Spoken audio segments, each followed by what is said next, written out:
Bonjour ou bonsoir à tous. Alors oui, ça fait un moment que je n'ai pas sorti de vidéo. Il y a plusieurs raisons à cela. La première, c'est tout simplement parce que je ne me considère pas comme un youtubeur. Je suis un mec qui fait des vidéos occasionnellement. Même si au lancement de ma chaîne, j'avais prévu de faire au moins une vidéo par semaine. Autant dire que c'est raté, hein. Mais j'étais un peu occupé ces derniers temps, des examens, vie personnelle, etc. Je ne vais pas rentrer dans les détails. Mais là, je trouve enfin une demi-heure pour faire une vidéo. Donc j'ai plusieurs choses à vous dire. Donc la première, c'est que j'aurais dû faire une vidéo sur Ukasha. Donc ça fait longtemps que je vous l'ai promis. J'avais bien entamé le montage, j'avais bien organisé mes arguments, j'avais bien préparé tout ça. Mais évidemment, c'est comment dire, ce temps pris par ce dont je vous ai parlé il y a quelques instants fait que je n'ai pas pu m'y consacrer entièrement. Donc j'ai mis entre parenthèses tout ça et le montage, la vidéo est inachevée. D'autant plus que le montage me prend énormément d'espace sur mon disque dur. Je n'y attendais pas, mais c'est comme ça. Donc vous allez devoir un peu patienter. J'espère la sortir. Peut-être, j'aimerais bien cet été quand même. Peut-être dans moins d'un mois, je vais essayer d'accélérer ça. En cette fin de mois de mai et au début du mois de juin. Donc pour pas trop traîner. D'autant plus que je disposerai de beaucoup plus de temps, je serai beaucoup moins pris. Alors, donc la vidéo Ukasha, ce sera une mini-série, je vais faire 3-4 vidéos sur le personnage, sur son public, sur sa chaîne, etc. Donc aujourd'hui, je voulais simplement réagir avec vous sur de la politique. Donc déjà parce que le contexte y est plutôt adéquat avec les élections européennes, vous avez vu,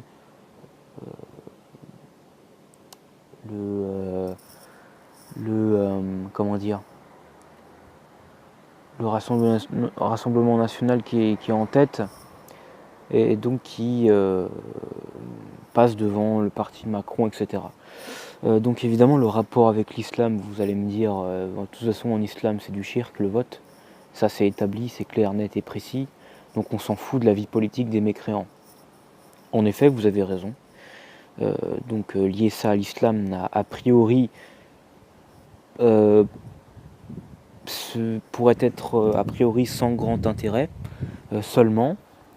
Moi j'aimerais parler de tous ces musulmans donc, qui se sentent non seulement investis dans la vie politique des mécréants, alors que c'est clairement interdit dans leur religion, mais aussi qui en fait sont pétrifiés de peur à l'idée que le Rassemblement national, ou plutôt en gros l'extrême droite, quoi, soit un tant soit peu au pouvoir, que ce soit en Europe, aux législatives, aux régionales, voire même à la présidentielle dans 3 ans. Puisqu'on est déjà presque à la moitié du quinquennat de Emmanuel Macron. Donc ça passe vite, hein. Ça fait déjà 2 ans. Donc je vous disais en fait que... alors, il faut partir de la base. L'islam, qu'est-ce que l'islam? L'islam est une théocratie. Comme vous le savez, peut-être que vous ne le savez pas, je ne veux pas paraître pédant et prétentieux, mais vous savez, vous avez le philosophe grec Aristote qui découpe les différents régimes politiques en 5 catégories. Donc le premier, c'est la démocratie, le pouvoir revient au peuple. Le deuxième, c'est l'oligarchie, qui est le pouvoir d'un seul petit nombre. En général, ce petit nombre, c'est souvent une élite en fait. Donc des gens plus intelligents, plus cultivés, plus aptes à gouverner que la moyenne. Ensuite, vous avez la monarchie comme troisième régime, qui est le pouvoir d'un seul. Donc cette monarchie, elle peut être royale, ça peut être un empire, ça peut être inspiré de la religion, hein, justement, c'est ce qui nous intéresse quand on parle d'islam. Par exemple, la monarchie catholique, vous avez un roi qui hérite de la royauté, donc en partie sous des droits divins en fait. Il est en partie responsable de... Enfin, Dieu est en grande partie responsable de son accession au pouvoir. Donc le quatrième, c'est la dictature, pardon, j'ai entendu un bruit bizarre. Le quatrième, c'est la dictature, qui est en fait le pouvoir, en fait, pas d'un seule personne, mais d'un seul parti. Donc dictature, parti unique, donc en fait c'est un régime qui est destiné à remettre de l'ordre dans un pays plongé dans le chaos depuis quelque temps. En fait, la dictature, elle est là pour régner quelques années. Vous avez Hitler qui reste seulement 12 années au pouvoir, c'est pas énorme. C'est beaucoup déjà pour une dictature, mine de rien, mais en général c'est 5-6 ans.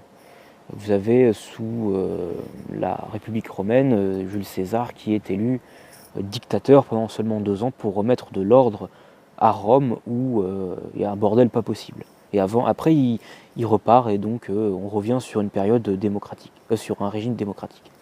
Et le cinquième, c'est la théocratie. Alors, la théocratie, elle est assez, c'est un régime complexe, mais à la fois plutôt facile à définir. C'est l'analyse qui est plus compliquée. La définition, la théocratie, comme le nom l'indique, théos qui est le dieu en grec, et kratie qui est en fait le régime, quoi, qui est en fait un régime régi, un régime qui est en très grande partie, si ce n'est au total partie, inspiré par un dieu, un ou plusieurs dieux. Puisque vous avez parfois certaines mouvances des religions grecques de l'époque qui ont été des théocraties, où les dieux occupaient une place prépondérante dans la vie politique et dans l'instauration des lois. Donc la théocratie est un régime dans lequel la religion va devenir en fait l'acteur de la formulation des lois et de la législation en fait.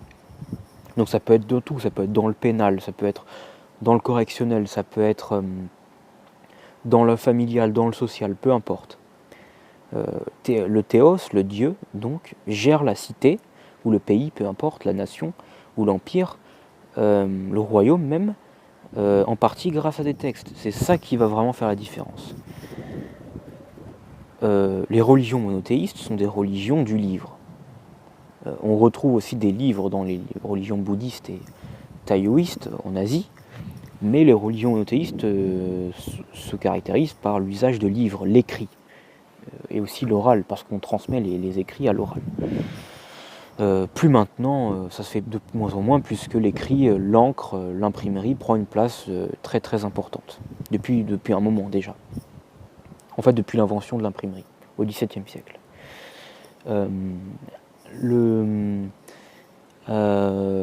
Donc, parmi ces trois religions, vous allez avoir évidemment le judaïsme, chronologiquement, le christianisme et l'islam. C'est ça qui nous intéresse, c'est l'islam. L'islam est une religion dans laquelle il y a un livre, le Coran. Donc le Coran qui est un livre assez conséquent, qui fait environ 700 pages, ou 600 selon les éditions. Je dis pas que... évidemment, il existe une seule version du Coran, mais dans certaines éditions, vous allez avoir une préface ou un texte exégétique pour vous introduire à la lecture du Coran. Donc ça peut allonger un peu le contenu, le nombre de pages du Coran. Donc 600-700 pages, donc assez costaud quand même, mine de rien. En tout cas plus gros que le livre des chrétiens, déjà. Et donc le Coran est est un livre comparable tout de même peut-être au Talmud ou même au premier texte du judaïsme, donc Deutéronome, Nombre, Chronique, l'Exode, etc., qui sont des textes juridiques. Vous allez avoir des lois, les lois pénales, donc dans l'Ancien Testament, où on prévoit de punir, par exemple, l'adultère à la lapidation. Donc c'est de là dont tirent les origines de cette punition. En fait, c'est dans l'Ancien Testament, le Coran, Allah dans le Dieu, Dieu dans le Coran. Je vais pas faire comme Ukasha, dire le Dieu du Coran. Dieu dans le Coran, logiquement, les musulmans croient à la Torah, ils croient que Dieu s'est vraiment manifesté dans la Torah, donc c'est tout à fait logique de reprendre la punition. Ça, c'est pour répondre aux gens qui disent que le Coran est pompé sur la Bible. Non, c'est absolument faux. C'est logique qu'il y ait des passages qui se ressemblent, puisque c'est le même Dieu dont il s'agit. Donc, c'est normal. Et donc, vous allez avoir notamment les 10 commandements, donc tout le monde connaît, qui sert en fait de base morale pour envisager une vie en société, un tant soit peu paisible et viable. Stable surtout. Et donc vous avez bien sûr les punitions. Donc moi j'ai parlé de la lapidation, mais il y a autre chose. Il y a aussi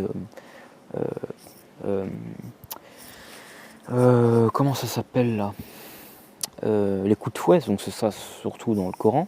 Donc les 100 coups de fouet pour les fornicateurs et les fornicatrices. Vous allez avoir l'amputation de la main. Donc ça c'est pas dans l'Ancien Testament, on est dans le Coran, mais vous voyez l'esprit. En fait, si vous voulez, l'islam est une religion dans laquelle le livre donne des instructions très claires de comment on doit vivre en société, en fait. Exactement comme une constitution, comme une charte, comme un pacte, comme vous le voulez. La différence, c'est que, en fait tout ça vient d'en haut. En fait, de haut en bas, la politique est instaurée. La révélation guide le monde. Le céleste guide le terrestre, pour reprendre une expression. Vous allez avoir, en fait,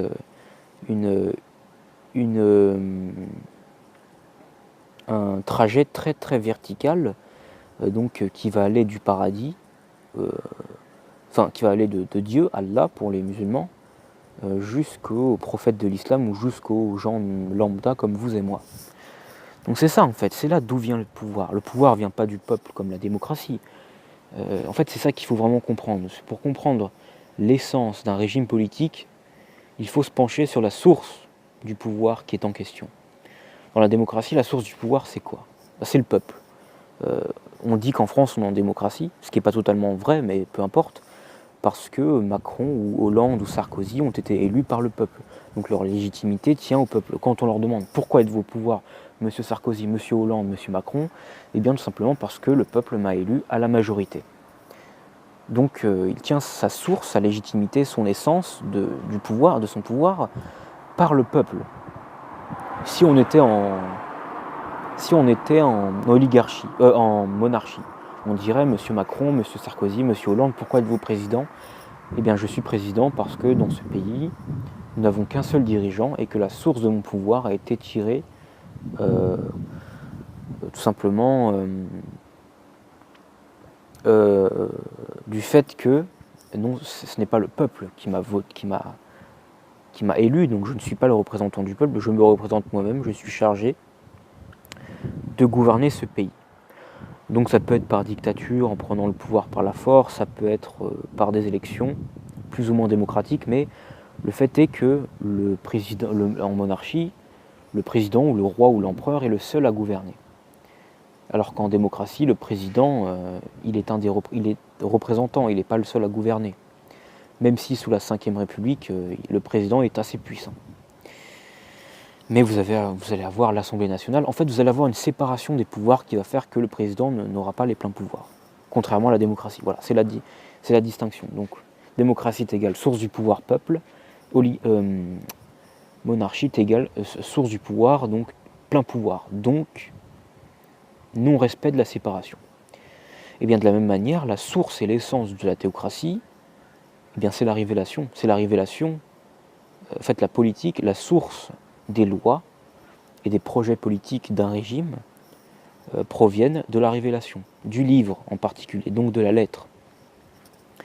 On ne parle pas de rumeurs ou de quoi que ce soit, non, c'est écrit noir sur blanc. Noir sur blanc. Et ça fait 1400 ans que les érudits et des commentateurs ont bien expliqué la rigidité et la verticalité qu'il y a à respecter. Dans le Coran, il n'y a même pas besoin d'analyser ou de faire une exégèse en fait. Dans le Coran, Dieu dit la législation revient à Allah. Donc c'est dit et c'est écrit noir sur blanc en fait. Donc il n'y a pas de parti politique. Donc il peut y avoir une démocratie en islam, mais seulement si ce peuple qui va voter pour son calife, dans un califat, est musulman, et donc va voter selon la révélation. En fait, l'islam est un, j'allais dire est un parti politique, pas tellement, mais est une religion dans laquelle on peut être démocratique ou royal ou peu importe. Ce qui compte, c'est de respecter la verticalité, en fait, la source du pouvoir de haut en bas, de haut en bas. Après, tant qu'on respecte cette verticalité, peu importe, on peut faire un roi, un empire, un empereur, pardon, un président, peu importe. Tant que c'est Allah qui gouverne, c'est bon. Voilà. Donc c'est là-dessus qu'il faut vraiment se pencher, sur la source. Et on conclut tout naturellement que l'islam est une théocratie pure et dure. Beaucoup plus pure et dure que ne peut l'être le judaïsme, qui aujourd'hui a été complètement libéralisé, donc c'est très compliqué de trouver une orthodoxie très claire au judaïsme, et surtout c'est ultra minoritaire. C'est quelques millions de personnes à peine, les juifs. Et le christianisme, bien sûr, dans lequel le Christ dit dans l'évangile, il faut rendre à César ce qui est à César et à Dieu ce qui est à Dieu. Donc il y a une séparation. Donc le christianisme a, dès ses origines, renoncé à la politique. Donc le christianisme n'est pas une théocratie. Le christianisme, c'est une spiritualité dans laquelle on peut développer n'importe quel régime politique a priori. Alors que dans l'islam, c'est très clair, c'est la théocratie. Et donc, évidemment, le principal effet, en fait, les principales répercussions qui sont notables dans une théocratie islamique, c'est évidemment la présence des lois qui sont directement issues du Coran. C'est-à-dire que si vous ouvrez le code civil de l'Iran, de l'Irak, je sais pas moi, de l'Arabie Saoudite, du Yémen, alors attendez, je vais poser le téléphone, voilà, hop, du Yémen, du Qatar, peu importe, vous allez lire exactement la même chose. En fait, il y a une uniformité de tous ces pays qui comportent pourtant des centaines de millions d'habitants en tout, mais tout cela, cette uniformité, elle est garantie par la théocratie. En fait, vu que le Coran restera inchangé, il ne peut pas être changé, on ne peut pas ajouter des lettres comme ça, on peut pas innover, on ne peut pas faire évoluer. Ça, c'est le rêve justement des réformistes, c'est de tout réformer, de tout détruire. Mais on ne peut pas le faire parce que c'est Dieu lui-même qui s'exprime dans le Coran, vous comprenez ? Dans le christianisme, on peut, dans la Bible, c'est pas Dieu qui s'exprime dans l'Évangile, par exemple, dans le Nouveau Testament. Donc on peut réinterpréter, on peut innover, puisque ce n'est pas Dieu qui s'exprime dans le Coran. En revanche, dans l'islam, c'est beaucoup plus dur dans le Coran, dans la Bible, pardon, j'ai dit une bêtise avant. Dans le Coran, c'est beaucoup plus difficile, puisque c'est Dieu lui-même qui s'exprime. Donc Dieu est parfait, donc quand Dieu dit une chose, les êtres humains doivent lui obéir. Ce qu'il dit est indiscutable, puisque c'est le créateur de l'univers parfait, etc. Donc, vous ouvrez n'importe quel code civil, vous allez le voir que l'homosexualité est passible de la peine de mort, l'homosexualité publique. Le fait de boire de l'alcool en public peut être passible de sanctions corporelles. Donc quelqu'un peut être frappé par exemple.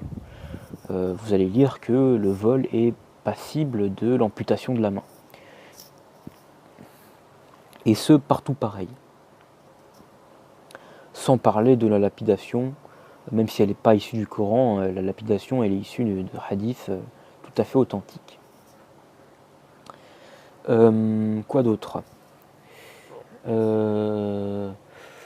Même dans des pays qui ne sont pas a priori des théocraties, comme l'Algérie, le Maroc, la Tunisie, il y a une influence quand même très très forte de l'islam sur les institutions politiques.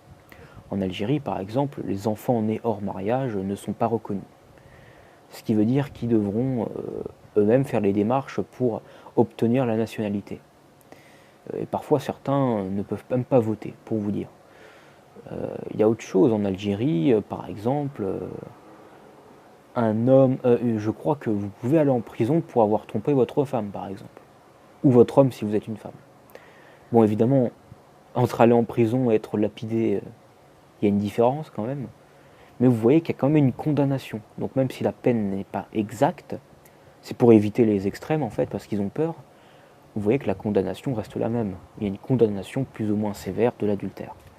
Et qui est motivée par l'islam. D'ailleurs, vous avez dans la constitution algérienne, qui date déjà depuis un moment, vous trouverez inscrit dedans l'islam est la religion d'État de l'Algérie, par exemple. Donc le Maroc, pareil. Le Maroc, vous avez des problèmes de mariage, d'avortement, etc. Et évidemment, quand vous vous interrogez sur le pourquoi du comment, si vous voulez comprendre, et que vous voulez comprendre pourquoi ces condamnations, ben la réponse est simple, c'est l'islam.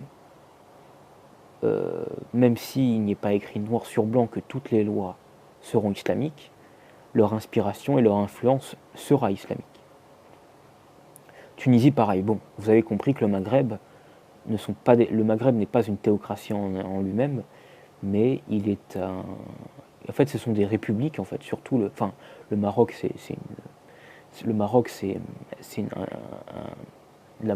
monarchie.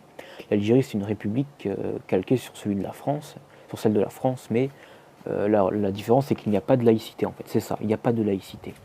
Mais vous voyez que c'est toujours le même schéma, en fait. C'est le céleste qui, en quelque sorte, commande le terrestre, le temporel. Le spirituel commande le temporel. Et donc, vous vous doutez bien que... Enfin, là, vous voulez voir quel rapport avec les élections. Ben, vous comprenez qu'il est problématique de commencer à voter en France. Tout simplement parce qu'en France, on ne reconnaît déjà aucune religion. Premièrement, il y a un principe de laïcité extrêmement fort dans l'esprit des gens.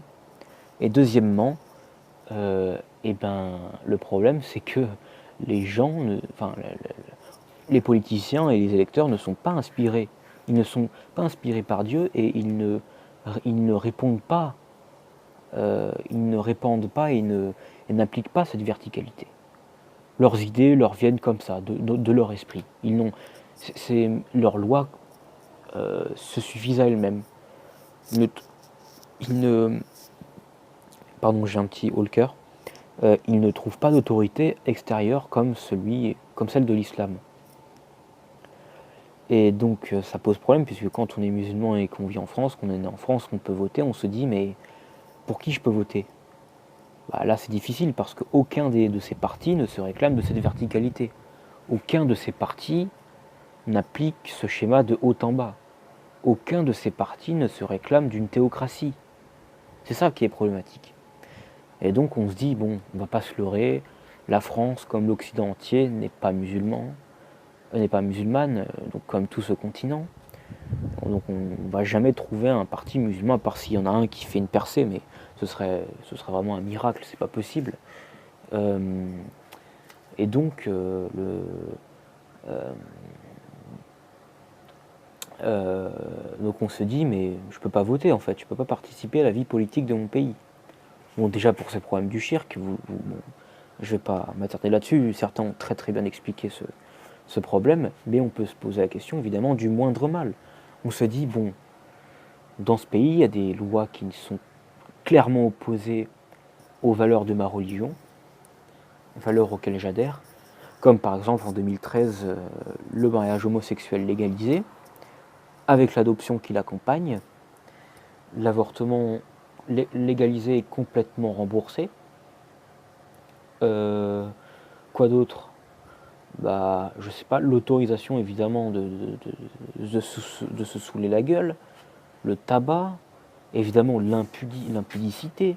Vous savez que la pornographie est interdite dans tous les pays musulmans, même au Maghreb, même si évidemment ça tourne sous le manteau, mais pour répondre aux gens qui disent « Ah mais les musulmans, vous êtes des consommateurs de porno tout », c'est interdit, c'est ça la différence.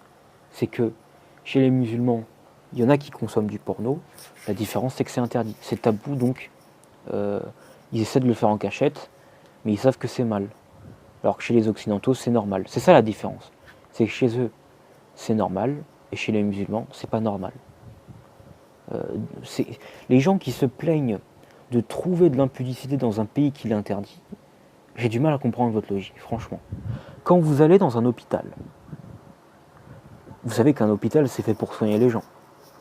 On soigne les gens de douleurs corporelles ou psychiques avec des traitements plus ou moins adaptés, peu importe. C'est comme si vous rentriez dans cet hôpital et que vous disiez « Tiens, il y a des malades partout. » Pourtant, c'est le lieu de la santé, normalement, l'hôpital. Voilà, c'est pareil. C'est pareil. C'est exactement pareil ce que vous faites avec l'islam. Vous vous dites « Putain, je rentre dans un pays musulman, mais je vois du porno parfois, je vois de l'alcool, je vois de l'homosexualité, etc. » Bah oui, mais c'est pas parce que c'est interdit que tu vas pas en trouver. C'est pas parce que l'islam prétend soigner les obsédés du porno et les drogués, les toxicos, les alcoolos, que tu vas pas en trouver. De la même manière que ce n'est pas parce que tu rentres dans un établissement de santé que tu ne vas pas trouver des personnes en mauvaise santé, puisqu'ils sont justement là pour être en meilleure santé, ils sont là pour être soignés. Donc voilà, la faute logique, c'est exactement la même chose. C'est un sophisme, encore une fois. C'est pas parce que c'est écrit dans des lois que telle chose est interdite que d'un coup, ça y est, les gens vont arrêter. Mais c'est quoi votre logique? Vous êtes stupide ou c'est quoi le problème? Enfin bref, vous avez compris ma réponse, c'est ridicule, on peut pas laisser se perpétrer ce genre d'argument. Bon bref, c'était une parenthèse. Et là vous vous dites, mais en France, il n'y a personne qui défend ça. En France, il y a personne qui est pour l'interdiction de la pornographie. Je crois qu'il n'y a que à droite où ils ont essayé quelque chose. Sarkozy avait essayé en 2008, en 2007 plutôt, il a échoué. Fillon a essayé en 2017, il s'est pété les dents, il s'est littéralement pété les dents. Quoi d'autre Je crois qu'il y a Henri Delesquin aussi, mais qui est même pas une personnalité notable. C'est juste un identitaire de droite, d'extrême droite. Par exemple, il dit par exemple, lui dans son programme, je vous invite à aller voir, il veut interdire la pornographie. Interdire la pornographie. Mais évidemment, ce genre de démarches, elles sont marginales. Et elles ne seront jamais appliquées. C'est pas possible. Ça rapporte trop d'argent. Quel intérêt de l'interdire? Donc là, quand on est musulman, on se dit, bah, je vais quand même vivre dans un pays dans lequel je n'ai aucun contrôle, donc comment est-ce que je peux faire? Et évidemment, les musulmans de France sont tous terrorisés par l'extrême droite. Ils se disent, l'extrême droite sont contre les musulmans, etc. Écoutez, je pense que beaucoup l'ont compris, je crois que l'extrême droite est en fait le réel moindre mal pour les musulmans. Là où vous allez trouver encore un peu d'homophobie, de communautarisme nationaliste et raciste, on est d'accord, mais communautarisme quand même, puisque l'islam c'est un communautarisme religieux. Les musulmans restent entre eux et les dhimmis sont un peu marginalisés dans la société musulmane dans laquelle ils vivent. En plus d'être contraints de régler une somme, vous allez trouver un peu de patriarcat. Vous allez trouver d'antiféminisme, beaucoup chez les droitards. Vous allez trouver un conservatisme, des valeurs familiales, etc. Tout ce que l'islam défend. Alors qu'à gauche, vous allez trouver donc du fric, du porno, des homosexuels, des gonzesses à moitié à poil. Vous allez trouver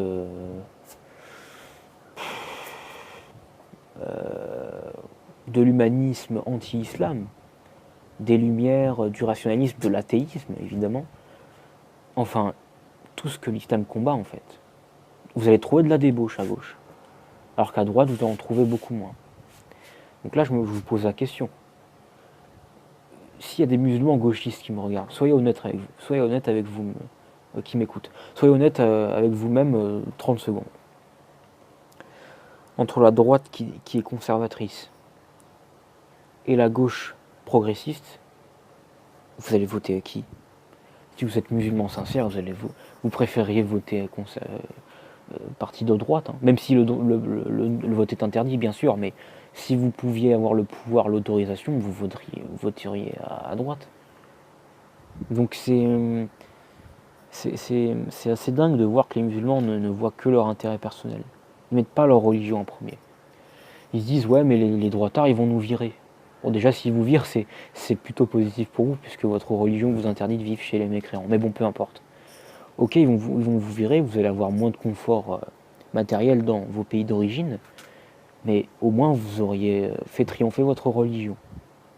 Au moins vous seriez ligué contre les pornocrates, les homophiles et bah, tous les débauchés en fait. Donc c'est la question que je me pose, c'est vous défendez quoi en fait au total? Est-ce que vous votez pour votre pomme ou est-ce que vous voulez défendre votre religion? Vous votez pour quoi finalement? À quoi vous servez ici? Vous êtes juste des consommateurs en fait. Je crois que c'est ça que vous êtes. Enfin bref. Mais là on se pose rapidement la question, on se dit mais c'est quoi le problème dans tout ça? Le problème dans tout ça c'est que je crois que vous n'avez pas fait une étape vraiment, comment dire, cruciale dans votre parcours islamique, dans votre cheminement spirituel islamique. Vous n'avez pas fait le désaveu en fait. Vous êtes trop attaché à ce pays, vous êtes trop attaché à ces gens. Mais vous partagez quoi en commun avec ces gens? Si ce n'est le fait d'être né ici, de parler la même langue qu'eux. Vous ne partagez rien. Ouvrez le Coran, faites-le lire à tous les gauchistes là. Les gauchistes, ils lisent le Coran, ils sont sous assistance respiratoire, hein. Ils font un AVC. Hein. Or, vous l'ouvrez aux gens de droite, qui seront beaucoup moins choqués. Ils seront beaucoup moins choqués, voire même ils vont peut-être même se réjouir de la peine de mort, la loi du talion, le fait de trancher la main, le patriarcat, la femme soumise à l'homme, l'homophobie, le communautarisme, toutes ces choses. Les droitards seront choqués de seulement peut-être 20% du Coran. Bah, par exemple, les versets contre les mécréants, ils vont peut-être pas les trouver cool. Les versets contre les chrétiens, etc. Mais le reste, ils seront en accord en fait. Ils seront en accord. C'est pas étonnant de trouver des gens d'extrême droite se convertir à l'islam. Les gens me disent c'est incroyable, mais t'as rien compris. T'as vraiment rien compris. C'est logique. C'est tout à fait logique. Mais évidemment, il y a l'arabe qui dérange les gens d'extrême droite, puisqu'ils sont un peu racistes, ils n'aiment pas trop les arabes, donc ils se disent dans leur tête l'islam c'est la religion des arabes. Enfin bref, peu importe. Mais les gauchistes, eux, ils sont choqués par 99% de ce qu'il y a dans le Coran, en fait. Le 1%, ça va être les versets gentils, quoi. Les versets, oui, Dieu ne vous défend pas d'être équitable envers ceux qui ne vous ont pas chassé pour la religion, pour votre religion. Mais vous voyez des petits versets isolés, des petits hadiths bisounours, etc., isolés de leur contexte, etc. Mais sinon, ils seront choqués, en fait. Ils seront vraiment choqués. Mais évidemment, en fait, dans l'esprit des gauchistes, comprenez bien que s'ils défendent l'islam, c'est tout simplement parce que c'est une religion étrangère. Et vu que les gauchistes sont des cosmopolites, citoyens du monde, etc., ils vont défendre les Arabes, parce que pour eux, l'islam, c'est le tiers-monde, c'est l'étranger, c'est le reste de l'humanité. Vous voyez, ils ne voient pas dans l'islam une idéologie auxquelles ils pourraient être confrontés, et auxquelles ils sont confrontés. De fait. Non. Ils voient dans l'islam une masse de population étrangère et dans leur projet de diversité, ils se disent il faut défendre cette religion et ses adeptes pour la seule et unique raison qu'on veut répondre à notre dogme de la diversité. C'est pour ça qu'ils vont dire oui mais l'islam est une religion de paix et d'amour si on la comprend bien, blablabla. Enfin bref, vous avez compris. Et donc, on se dit que, en fait, votre attachement à ce pays, il tient sur un fil, en fait. Il tient sur un fil, et votre alliance avec les gauchistes, elle ne tient également que sur un fil. Et c'est sur le fil du rasoir, parce qu'elle est en train de s'effondrer, en fait, cette alliance. Vous le savez. Parce que, au moindre faux pas, si vous vous radicalisez, entre guillemets, radicalisez dans le sens des Français, ces gauchistes vont vous tourner le dos en fait. Parce qu'ils vont dire mais t'es devenu sexiste, t'es devenu homophobe, t'es devenu intolérant, t'es devenu fanatique. Vous voyez ce que je veux dire? Mais si vous restez dans l'islam bisounours, c'est évidemment qu'ils vont vous aimer.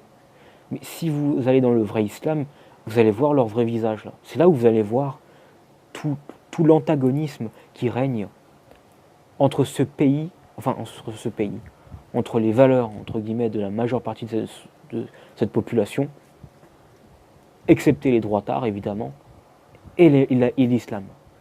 Et c'est là où vous allez devoir faire un choix. Est-ce que j'apostasie? Est-ce que je continue à me voiler la face, à croire que ma religion, c'est la paix, l'amour, les bisous? Ou alors, je rentre dans le désaveu et je n'ai pas peur de mettre à dos tous les gens qui m'ont soutenu et tous ces gauchistes qui défendent l'islam. Au risque de vous faire virer, au risque de vous faire réémigrer en Algérie, au Maroc, en Tunisie, peu importe. Mais au moins vous aurez fait triompher votre religion. Vous faites quoi? Il va falloir faire un choix au bout d'un moment. Vous pouvez pas choper le beurre et l'argent du beurre. Vous comprenez? Moi, c'est quelque chose auquel je me suis rendu compte de cette chose vraiment il y a des années. Je me suis dit, mais à l'époque où j'étais encore musulman, je me suis dit, mais c'est pas possible, il y a un problème là, il y a une incohérence quelque part, il y a vraiment un problème. Est-ce que je continue à me voiler la face ou est-ce que j'ouvre les yeux en fait? C'est ça la question. Et je crois que la raison principale qui empêche ce désaveu, qui vous empêche de vous mettre à dos la politique de ce pays et de vous décomplexer de l'extrême droite qui vous effraie tant, pardon. Mais je crois que c'est l'attachement justement, c'est l'attachement que vous avez eu avec tous ces gens. Tous ces gens, voilà, vous vous êtes fait des amis ici, vous êtes nés ici, vous parlez cette langue ici, certains même parlent beaucoup plus le français que l'arabe à la maison. Moi, c'est mon cas. Je n'ai pas du tout été éduqué dans la langue arabe. Donc vous dites, mais c'est mon pays ici. En plus, regardez, ces valeurs, elles sont belles, elles sont jolies. Liberté, égalité, fraternité. Oui, je suis d'accord avec ce principe que les hommes et les femmes sont strictement égaux, ce qui voudrait dire identique en fait. Oui, je suis d'accord avec le fait qu'il y a de la liberté, qu'on a le droit de faire ce qu'on veut, choisir sa religion, etc. Mais en fait, si vous passez par cette étape difficile qu'est le désaveu, vous allez devoir nécessairement passer par l'étape du détachement en fait. Il faut que vous arrêtiez d'aimer tous ces gens. Pourquoi vous les aimez? Posez-vous des questions. Pourquoi vous aimez ces gens? Pourquoi aimez-vous ces gens? Vous allez vous rendre compte que tous ces liens qui vous lient avec eux, en fait, sont très très éphémères, très fragiles, très très fragiles. Très fragiles et en plus infondés islamiquement en fait. Et posez-vous des questions. Comment ça se fait que j'ai plus d'attache avec les gens de ce pays et les gauchistes que je n'ai d'attache avec l'islam, le prophète, les compagnons, les théologiens? Moi, je sais même pas qui c'est Al-Nawawi, je sais même pas qui c'est Ibn Taymiyyah, je sais pas qui c'est Bukhari, si ce n'est les petites phrases que vous mettez dans vos comptes Twitter, là, vos citations, etc. Pourquoi Posez-vous des questions, en fait. Qu'est-ce que j'ai fait pour en arriver là? Tout simplement. Qu'est-ce que j'ai fait pour en arriver là? Qu'est-ce que je fais pour en arriver là pour en arriver à aimer ce pays pour des richesses matérielles, pour des valeurs à 2 francs, pour des amis qui pourraient me tourner le dos au moindre faux pas en fait. Demain, pour une raison X ou Y, pardon, vous vous radicalisez entre guillemets, c'est-à-dire vous suivez la voie du désaveu, vous allez voir qu'ils vont tous vous tourner le dos, même les plus grands gauchistes.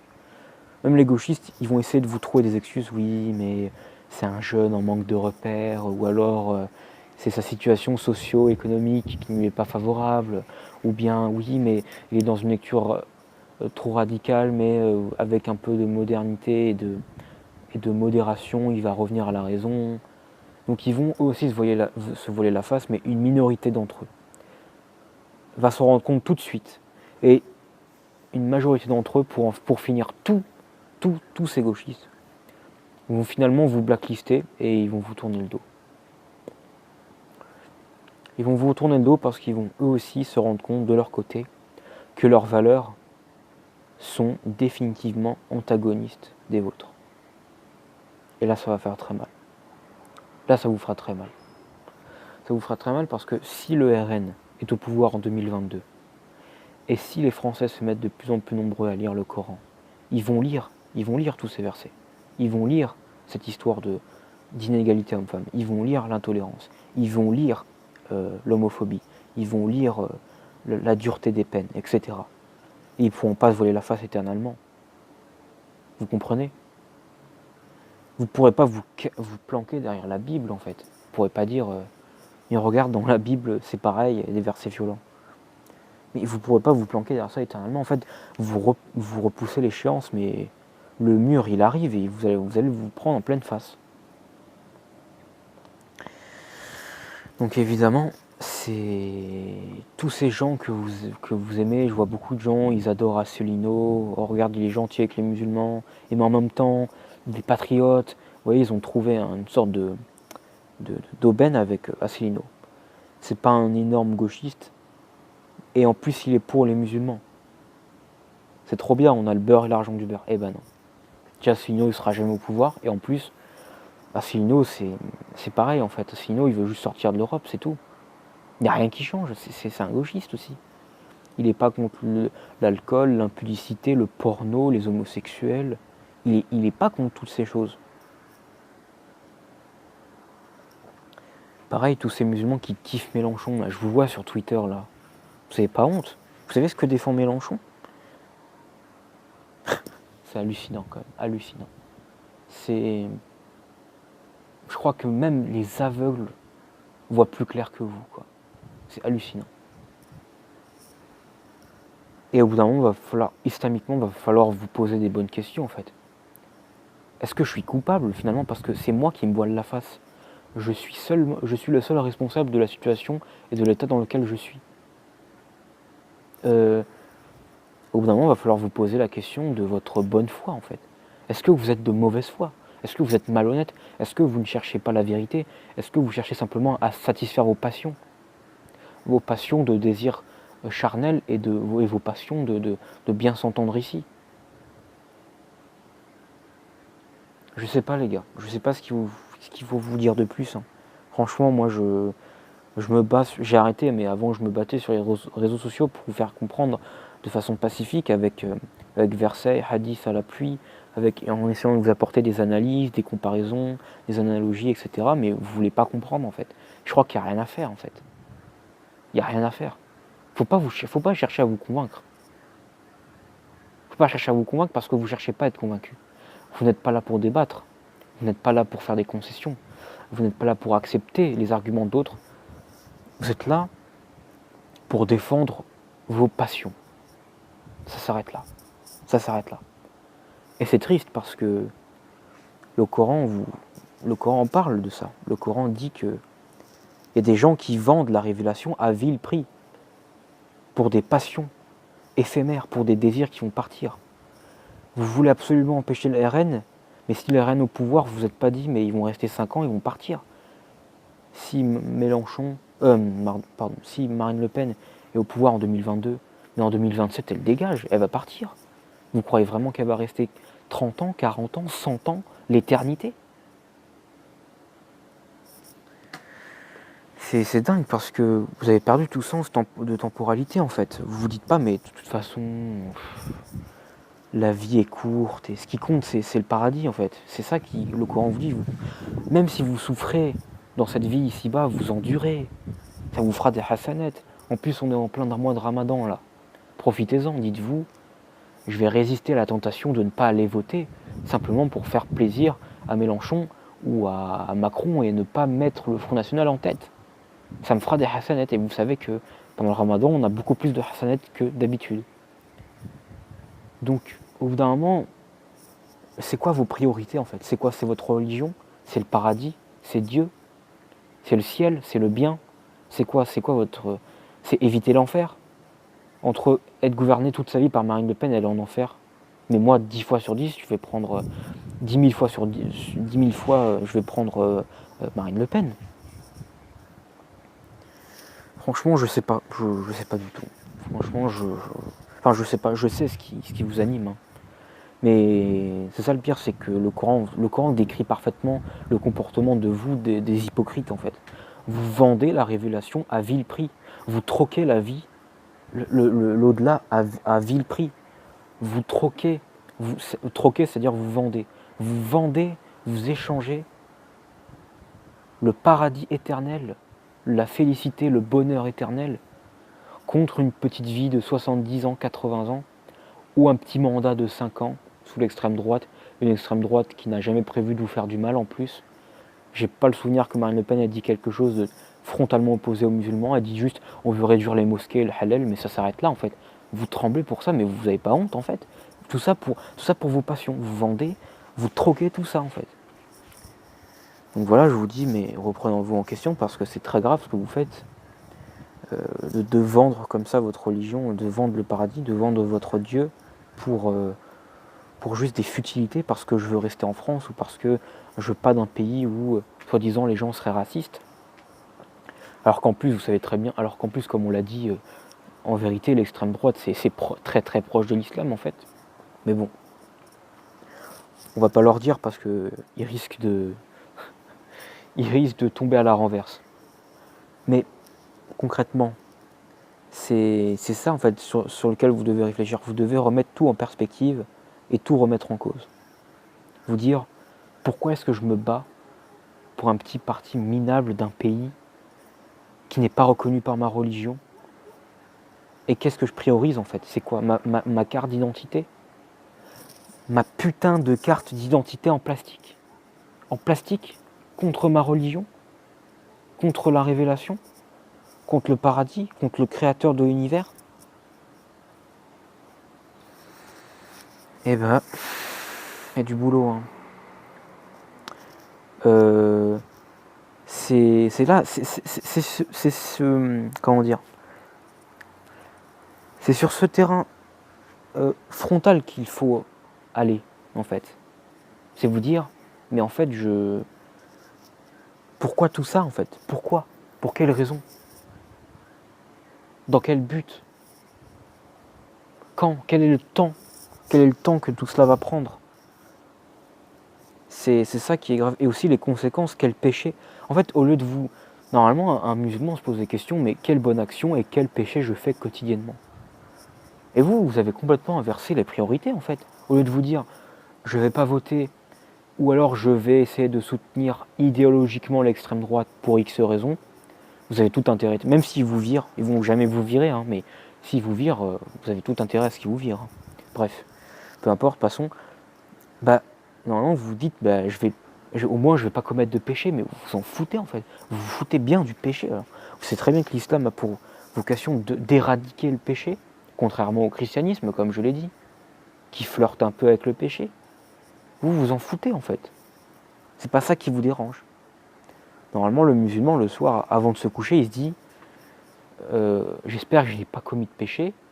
Si j'en ai commis un, j'espère que Dieu me pardonnera et j'essaierai de commettre, d'accomplir des bonnes actions pour réparer ça. Et il se pose aussi la question de est-ce que j'ai commis des bonnes actions? Est-ce que j'ai fait l'aumône? Est-ce que j'ai aidé un de mes frères? Est-ce que j'ai fait correctement ma prière? Est-ce que j'ai bien jeûné? Est-ce que j'ai contrôlé mes désirs? Etc. Vous, quand vous allez vous coucher le soir, vous vous dites oh là là, j'espère que le Rassemblement national ne sera pas au pouvoir. Et quelle place vous accordez à la religion et à Dieu en fait? Enfin, moi je vous pose la question. Est-ce que vous n'êtes pas finalement des putains d'opportunistes en fait? Ou alors je me pose la question de savoir, est-ce que vous n'êtes pas juste des chanceux? Vous êtes nés dans une famille musulmane, donc vous êtes musulman. Si vous serez né dans une famille mécréante, vous serez mécréant. Et donc vous ne serez jamais allé à l'islam. En fait, vous êtes musulman parce que vous avez un nom musulman en fait. Et parce que vous ne mangez pas de porc. C'est tout. Et je vous pose la question de savoir, ça,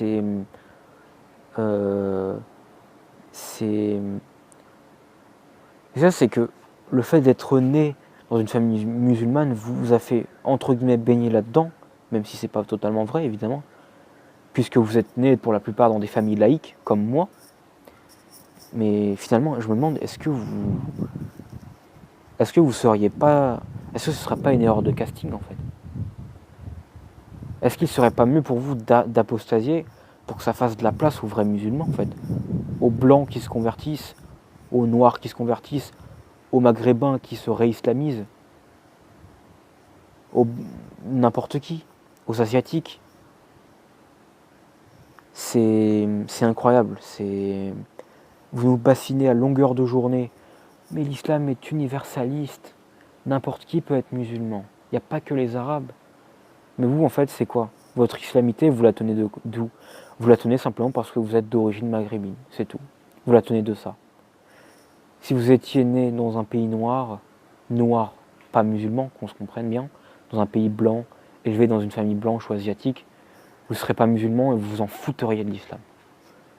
Donc au lieu de cracher sur ça, en vous disant « Oh mais en fait, non, l'islam est universaliste », oui mais vous n'êtes pas universaliste. Vous n'êtes pas universaliste, pourquoi? Parce que vous avez eu la chance de naître dans une famille maghrébine, Maghreb, région d'Afrique du Nord, qui a été colonisée par les arabo-musulmans. S'il n'avait pas été colonisé par les arabo-musulmans, vous ne seriez pas musulman. Et donc, conclusion, vous ne seriez pas là à dire « Oh là là, l'islam est universaliste, blablabli, blabla. » Donc, taisez-vous, remettez-vous en question, et dites-vous bien que tous ces gens qui se convertissent, ils se convertissent justement parce que, enfin, c'est pas parce qu'ils sont pas arabes, dans des familles arabes réislamisées, ok, mais ils se convertissent justement parce que ils ont compris que l'islam était du sérieux, que vous ne pourriez pas, et que ça se saisit en fait. C'est pas juste, je suis né dans une famille, c'est bon. Non, c'est pas comme ça qu'il faut réfléchir.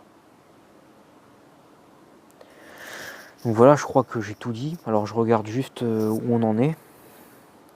Alors attendez, au niveau de l'enregistrement, on en est à 51 minutes. J'ai pas vu le temps passer. Bordel de merde. Bon, j'ai dit ce que j'avais à dire. Évidemment, on n'allait pas voter. Hein, vous savez pourquoi? Arrêtez d'avoir peur du RN. Arrêtez d'avoir peur de l'extrême droite. Et surtout, toutes les petites beurettes de merde, là. Putain, j'ai failli vomir tout à l'heure. C'est...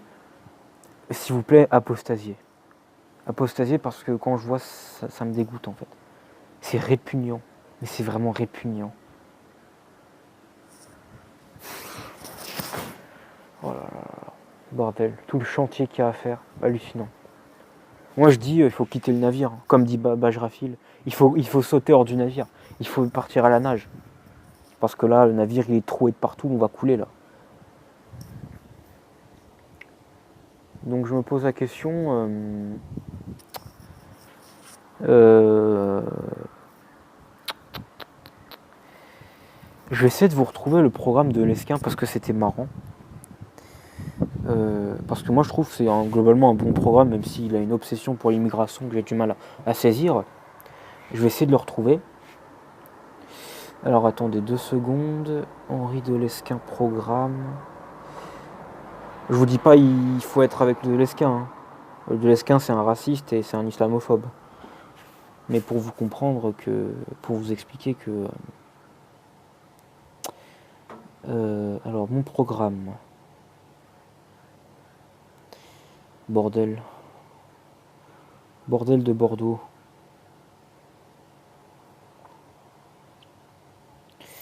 Alors sur son site, alors voilà, Parti national libéral. Alors, mon programme. Bon, évidemment, l'immigration.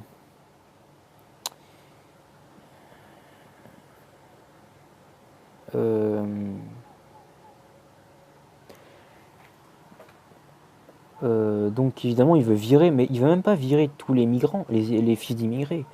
Il veut virer les populations extra-européennes qui ne souhaitent pas s'intégrer. Donc, vous avez encore une chance, quoi.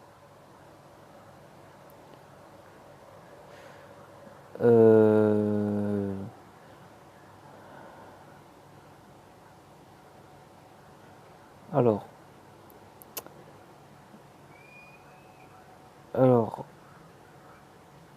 je veux revoir.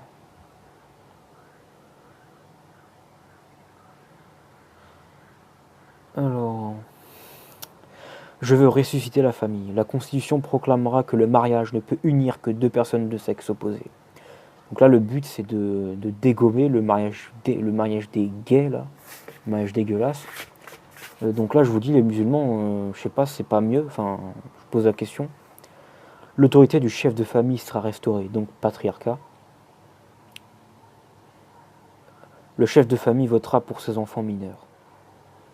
Bon, voilà. La loi Veil sera abrogée. Retour au code pénal de 1810. Avortement tenu pour un crime est passible de prison. La loi ne doit autoriser l'avortement volontaire que dans 2 cas. La femme a été violée, la grossesse met la femme en danger. Donc ça c'est logique, leur saloperie d'avortement, il faut... Alors je suis loin d'être un fan de Henri de Lesquen, j'ai plein de désaccords avec lui, mais posez-vous des questions, dites-vous, est-ce que l'extrême droite est contre l'islam? Et vraiment. Euh...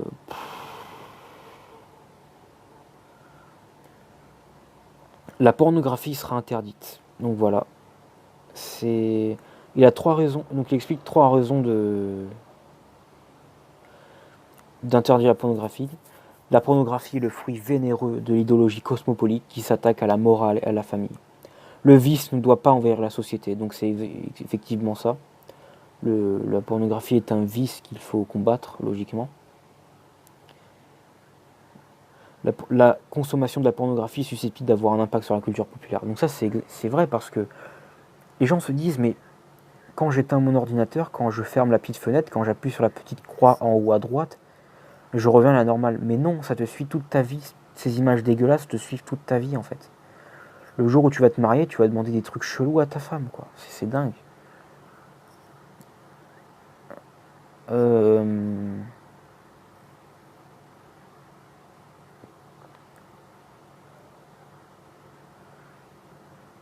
Des pratiques qu'il considérait jusqu'alors bestiales et répréhensibles deviennent avec l'habitude tout à fait normales. Des images violentes à répétition perdent leur capacité à choquer avec le temps. C'est exactement ça, c'est pour ça qu'ils disent qu'il n'y a rien de choquant, parce que tous ces mécréants là, ils ont été habitués à voir des films de cul. Ce qui fait qu'à force de les voir, ils trouvent plus ce qu'il y a de choquant. Les barrières de la morale sautent. Vous comprenez euh, euh, euh, C'est... Je sais pas en fait. Donc il a expliqué, il y a 3 raisons centrales d'interdire la pornographie: la protection de l'enfance, l'outrage aux bonnes mœurs, l'effet de la dépendance comme pour la drogue. La luxure est l'abcès de fixation du vice dans une société civilisée. Le vice a pignon sur rue dans la société cosmopolite. Donc bon, voilà.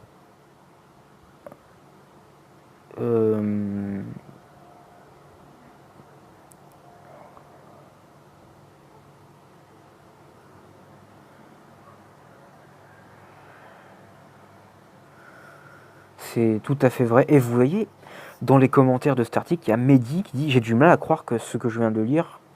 Je ne sais pas si cela a été sarcastique, en tout cas je suis trop bête pour comprendre.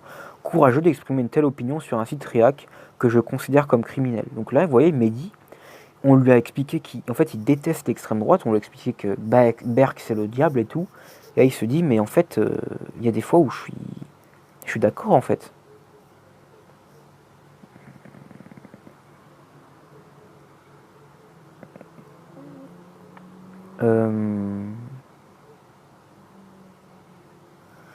Putain, il y a des mecs vulgaires quand même. Hein. Je vais pas tout vous lire parce que...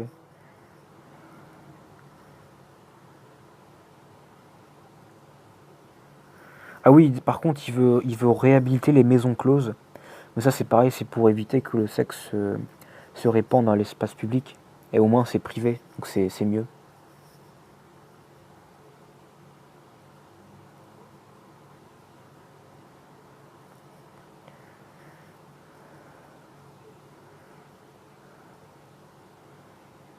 Mm. Donc écoutez, bon, sur ce, euh, je vous laisse. Je vais essayer de préparer la vidéo au Cacha. Réagissez dans les commentaires. Encore une fois, soyez honnête avec vous-même, s'il vous plaît. Pas d'autruche, pas de bac à sable, pas de tête dans le sable, s'il vous plaît. C'est important parce que je parle pour vous, hein. Moi je suis plus musulman, moi je parle pour vous. Ce que vous faites, c'est grave et c'est lourd d'enjeu en fait. On parle de paradis et d'enfer, c'est pas un jeu, c'est pas rien. On parle de morale, on parle du bien, on parle du mal, c'est pas rien, c'est lourd de sens. Donc sur ce, donc je pense, à mon avis, je pense que c'est tout de même une bonne chose que l'extrême droite arrive au pouvoir. Mais je me fais pas d'illusions parce que ils vont jamais appliquer un programme très restrictif et ils seront pas au pouvoir bien longtemps. 5 ans, voire 10 ans si on est chanceux, mais c'est tout en fait. Donc voilà. Prenez soin de vous et n'hésitez pas à commenter sous cette vidéo. Salut!